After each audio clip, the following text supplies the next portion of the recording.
Hi everyone, I'm Jessica and I'm the creator of this channel. And today I want to come on and introduce you to the third person in my success story series.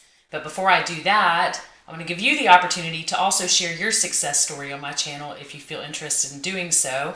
If you have something that's inspirational or motivational or something that you've manifested for yourself, something you've created in your life, a story of healing, those are the types of things that I'm interested in. You can send an email to me at the science of deliberate creation at gmail.com, and make sure that you put success story in the subject line so that I know what it's referring to, and I'll get back with you on that. So today I'm going to introduce you to Mr. Gary Ramsey, who has an amazing story of healing and shifting your perspective in order to heal. He also wrote a book about this healing process, and I'm going to put a link in the description area. So if you're interested in learning more about his story in its entirety, you can just click that link and go straight to his Amazon book. Also, he was featured on Hay House Radio. He did an interview for them, and it's my understanding that the inspiration that came through in that interview was so huge that they play it quite often. So with all of that said, I'm going to send you over to Mr. Ramsey's video so you can hear his story of healing and shifting perspective. And in the meantime, I hope you guys have a great day, and I'll talk to you soon. Hi everyone, my name is Gary Ramsey and I am happy to be here with you today on Your Youniverse channel. I've been invited to tell you a little bit about my story, so here we go. To begin with, I am not supposed to be alive today. I was told in the summer of 2015 that I could quote unquote die at any minute. Apparently I had kidney cancer, but I was told that that was irrelevant. Then they told me that there was a tumor coming from my kidney that was going up the renal vein, and that the tiniest piece of that could break off, causing me to suffer an aneurysm in my heart that would kill me within 7 to 10 minutes. So I was shocked by all of this because I didn't even know these kinds of tumors existed. And I looked at the doctor and I said, well, then what can be done about this? And he said, oh, well, that's the bad news. And I thought, okay. He said that surgeries of this nature are very difficult to perform. I didn't have many options according to hospitals. I probably wasn't going to make it to the surgery, but if I did indeed make it to the surgery, the chances of me surviving it were pretty slim.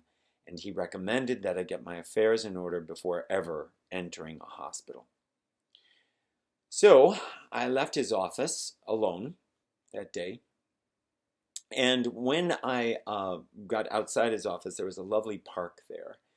And I had this thought that anyone, anywhere can die at any moment. Now, we all know that this is true, but for some reason that day it was revelatory to me, and I went into this absolute profound state of what I can only call peace and bliss. And then after I roused from that state, I felt fantastic.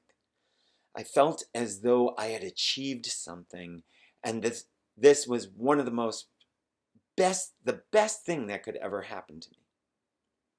So, from that point onwards, everything just started to fall into place magically. And within a few hours, I found myself on the phone to a hospital in Mexico. Now, they also dealt with these types of tumors, but explained to me that they see them from a very different perspective. And then they explained that they have a process that they call stabilizing the tumor that prevents them from breaking apart, that they could help me to stabilize the tumor prior to my coming there, and that they have a much better success rate than the States. Well, of course, I was shocked by this, but it struck me that they saw it from a different perspective. So within 5 short days, I was on a plane to Mexico, and they did indeed safely remove the tumor. After the removal of the tumor, I was told that I didn't have cancer, but they said, don't worry about that. And I said, well, why? And they said, well, we're going to have your tumor taken to a lab. We're going to break it down, and we're going to create this serum for you. And then what we're going to do is we'll inject you with that serum, and it will kill all the cancer in your body. So you won't have to do anything else. You won't need chemo or radiation. I was, again, shocked. And then within 7 weeks from the day of my diagnosis, I was back in New York at work, feeling fantastic. So what I'd like to go through with you is what I learned on this. And I'm going to refer to my notes just to make sure we get through every point. Number one is the reality of looking at something from a different perspective. Whether it is your own perspective or someone else's, it really does not matter. How are you choosing to see something? So like a glass of water, is it half full, half empty, or is it just a half glass of water? Of course, none of them are good or bad, but of course, when I looked at the different perspective between the States and Mexico, I chose Mexico. The second thing that I learned is we often think that people outside of ourselves, who many consider our experts in a particular field, are somehow more advanced, or that they must know more about what they're talking about than anybody else, or than us. And it became clear to me that that's not true at all. That we are our own greatest expert, and that to solve any dilemma, we must do the solving. And so that was the other thing. And that since I was also the creator of this dilemma, because of course the cancer was inside of me, I also had to be the one to appease and resolve this. Also, once I saw myself from the perspective of an expert, that I was an expert about me, I was able to relinquish all the fear over the situation. I was able to let go of it, which I learned that the fear is the detrimental and incapacitating factor of almost any equation you choose. I believe it was easier for me to let go of the fear because my diagnosis was so grim and deadly in the first place. So of course, what did I have to lose? Going to Mexico didn't seem like it was that much of a risk. And with that letting go, I found surrender. And with that surrender, I was guided to the perfect place that I needed to go for my greatest potential in that dire situation. Now, I did not want to make it sound like all of this was really easy and I, boom, got over it in a cinch, because that wasn't really the case.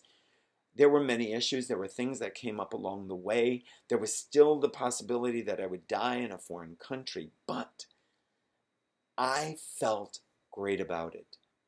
And it turned out beautifully. And it became one of the greatest adventures of my life. And I am so grateful that I was able to live it, that I had the cancer, that I was able to make my choice, and that I did exactly what I needed to do for me.